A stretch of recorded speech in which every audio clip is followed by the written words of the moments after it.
दोस्तों नमस्कार, स्वागत है आप सभी का गोल्डन पाठशाला में। प्यारे बच्चों, आज की इस वीडियो में कक्षा 8 के विद्यार्थियों के लिए वार्षिक परीक्षा पेपर विषय सामाजिक विज्ञान का लेकर आए हैं। आप सभी लोग वीडियो को लास्ट तक बिना स्किप किए जरूर देखिएगा। इस वीडियो में पूछे गए सभी प्रश्न मोस्ट इम्पोर्टेंट हैं। पेपर का कोड है NM01। ये पेपर आपका बिल्कुल अपडेटेड है, 2024 का है। अगर आपके विद्यालय में एकदम नए पेपर आ रहे हैं 2024 के, तो सेम यही प्रश्न पत्र आएगा। और कुछ जगहों पर पुराना NM01 कोड का प्रश्न पत्र आ रहा है, तो आप पुराना और नया दोनों देख करके जाएं। सारे वीडियो हमने अपलोड कर दिए हैं। तो आइए देखते हैं और प्रश्न पत्र को सॉल्व करते हैं। तो यहाँ पर जो ये प्रश्न पत्र है, ये दो भागों में विभाजित है, खंड आ और खंड बा। खंड आ में जो है इतिहास एवं नागरिक शास्त्र दिया गया है, और खंड बा में जो है आपका भूगोल दिया गया है। तो आइए देखते हैं। पहला प्रश्न जो बच्चों इसमें दिया गया है, ये बहुविकल्पीय प्रश्न है। इसके लिए 5 अंक आपको मिलेंगे। तो का प्रश्न कहता है, पानीपत के तृतीय युद्ध में मराठा संघ को पराजित किया था अहमद शाह अब्दाली, नादिर शाह, शाह शुजा या फिर जमाल खान। तो इसका बच्चों राइट आंसर है अहमद शाह अब्दाली। मराठा और अहमद शाह अब्दाली के मध्य जो है ये युद्ध हुआ था 1761 ईस्वी में। खा प्रश्न दिया गया है कि रेगुलेटिंग एक्ट बनाया गया, कब बनाया गया था? तो इसका ऑप्शन नंबर आ सही है। 1773 ईस्वी में वारेन हेस्टिंग्स ने रेगुलेटिंग एक्ट का प्रस्ताव पारित किया था। तो इसमें पहला ऑप्शन सही हो जाएगा, 1773 ईस्वी। गा प्रश्न है, पहली रेलगाड़ी बोरीवली से थाड़े के बीच चली 1851, 1852, 1853, 1854। तो सही आंसर हो जाएगा सा ऑप्शन, 1853 ईस्वी में पहली बार भारत में रेलगाड़ी चलाई गई थी।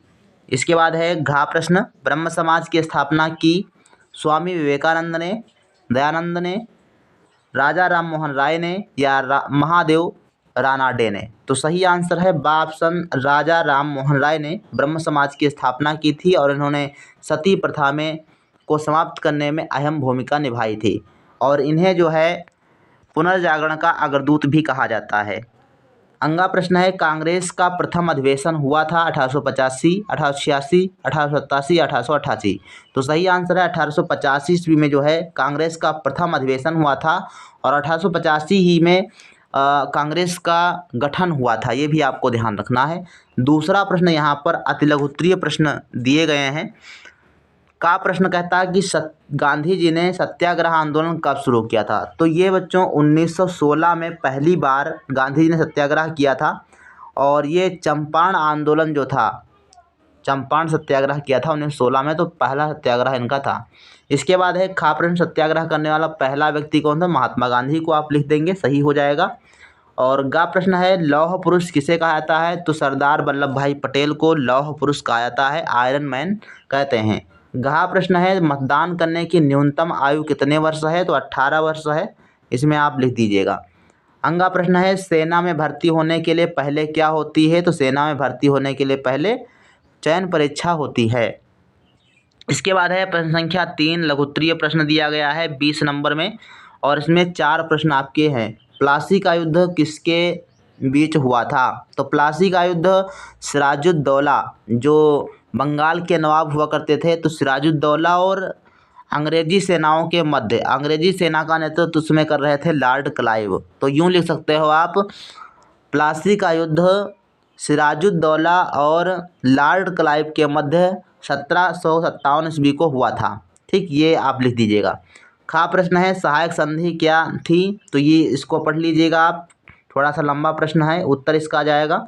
गा प्रश्न है, कांग्रेस की 2 विचारधाराएं कौन सी थी? उनके विषय में लिखिए। तो कांग्रेस की 2 विचारधाराएं थी, गरम दल और नरम दल। दोनों को आप थोड़ा थोड़ा लिख करके उसमें क्या करेंगे, गरम दल और नरम दल के नेताओं के नाम लिख देंगे। ठीक। घा प्रश्न है, लोकतंत्र को सफल बनाने के लिए स्वतंत्र निर्वाचन क्यों आवश्यक है? इसको आप पढ़ लीजिएगा। इसके बाद है चौथा प्रश्न, दीर्घोत्तरीय प्रश्न है, कोई 2 प्रश्न यहाँ से हल करना है। का प्रश्न है, डलहौजी की राज्य हड़पने की नीति क्या थी? इस नीति के क्या उद्देश्य थे? धार्मिक आंदोलनों के नाम लिखिए। पंचशील क्या है? इसके सिद्धांत कौन कौन से हैं? तो इन प्रश्नों को थोड़ा सा मेहनत करनी है आपको अपने गाइड से, या फिर आपके सर ने जैसा लिखवाया है वैसे आप इसको तैयार कर सकते हैं। ये प्रश्न मोस्ट इम्पोर्टेंट हैं, हर मॉडल पेपर में आपको देखने को मिल जाएंगे। तो ऐसे प्रश्नों को आप जरूर तैयार करके रखें। 5 नंबर क्वेश्चन दिया गया है और ये खंड बा है, पृथ्वी और हमारा जीवन से।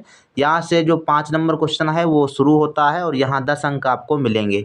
कोयला को कहाँ से मिला देंगे? तो कोयला को आप मिला दीजिए झारखंड छत्तीसगढ़ में कोयला का उत्पादन होता है।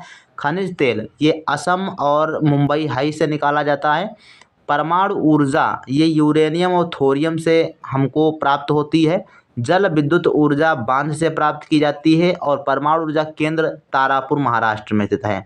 तो इस प्रकार से मिला देंगे तो आपका सही जवाब हो जाएगा। ये प्रश्न आपके लिए मोस्ट इम्पोर्टेंट हैं क्योंकि ये कक्षा 9 में और 10 में भी आपके लिए काम करेंगे। इसके बाद है नेक्स्ट क्वेश्चन 6 नंबर, रिक्त स्थानों की पूर्ति कीजिए। 10 अंक यहाँ से भी आपको मिलेंगे। का प्रश्न है रूस में घास के मैदान को कहते हैं? तो रूस में घास के मैदान को क्या कहते हैं? तो ध्यान रखेंगे स्टेपी कहा जाता है। क्या कहते हैं? स्टेपी घास के मैदान पाए जाते हैं। यहाँ पे लिखना है स्टेपी। दूसरा है संयुक्त राज्य अमेरिका में घास के मैदान को क्या कहते हैं? तो यहाँ पर कहा जाता है प्रेयरी। क्या कहते हैं? प्रेयरी। ऐसे आपको लिख देना है, प्रेयर से बना प्रेयरी। इसके बाद है भूमध्य सागरीय प्रदेश महाद्वीपों के पश्चिमी भागों पर पाए जाते हैं। तो यहाँ पे जो गा में आपको लिखना है पश्चिमी भागों में पाए जाते हैं। ठीक, पश्चिमी भागों, ये आपको गा में लिखना है।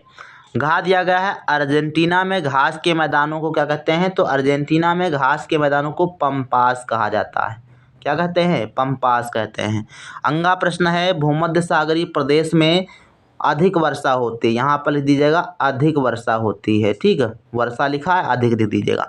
तो अब लिखेंगे क्या, ये थोड़ा समझ लीजिए फिर से। का वाले में आपको भरना है रूस में तो स्टेपी कहते हैं। ठीक है, खा वाले में आपको भरना है प्रेयरी। गा वाले में आपको लिखना है पश्चिमी भागों। घा वाले में लिखना है पम्पास और अंगा वाले में लिखना है अधिक। तो ऐसे आप रिक्त स्थानों की पूर्ति कर लेंगे। 7 नंबर क्वेश्चन बच्चों दिया गया है और लास्ट प्रश्न है। यहाँ से आपको 30 अंक मिलेंगे और इन प्रश्नों के उत्तर आपको देना है। इन प्रश्नों को आप ढूंढ करके अच्छे से याद कर लीजिएगा। का प्रश्न है बंगलुरु को सिलिकॉन घाटी क्यों कहा जाता है? संचार के विभिन्न साधनों की उपयोगिता लिखिए। बढ़ती हुई जनसंख्या से हम किस तरह प्रभावित होते हैं? भूमध्य सागरीय प्रदेश किस लिए प्रसिद्ध है? मानव संसाधन के कौन कौन से मुख्य घटक हैं? और देश की प्रगति के लिए आयात निर्यात दोनों आवश्यक हैं, क्यों? और जा प्रश्न है जनसंख्या के वितरण में अंतर क्यों पाया जाता है? तो ये सारे प्रश्न मोस्ट इम्पोर्टेंट हैं, कक्षा 10 में भी आपको पढ़ने को मिलेंगे। तो आप अभी से तैयार करके रखेंगे तो आपको 10 में आसानी रहेगी, चीज़ें ज़्यादा समझ में आएगी जब पढ़ोगे। तो आप यहाँ से 6 प्रश्नों के आपको उत्तर देना है, 5 नंबर का प्रत्येक प्रश्न है। तो ये रहा बच्चों सामाजिक विज्ञान का कक्षा 8 के विद्यार्थियों के लिए प्रश्न पत्र। और ये NM01 कोड का है जो अभी अपडेटेड 2024 में बन के आया है। तो आप इसको ज़रूर तैयार करके जाएं अगर आपके विद्यालय में प्रश्न पत्र इस कोड का आता है। अदरवाइज इसके सभी प्रश्न मोस्ट इंपॉर्टेंट है, आप ज़रूर याद कर लें क्योंकि आपकी परीक्षा में ये मान के चलिए ऐसे प्रश्न ही आएंगे। तो इस वीडियो में इतना ही, मिलते हैं नेक्स्ट वीडियो में। तब तक के लिए धन्यवाद। जय हिंद, वंदे मातरम।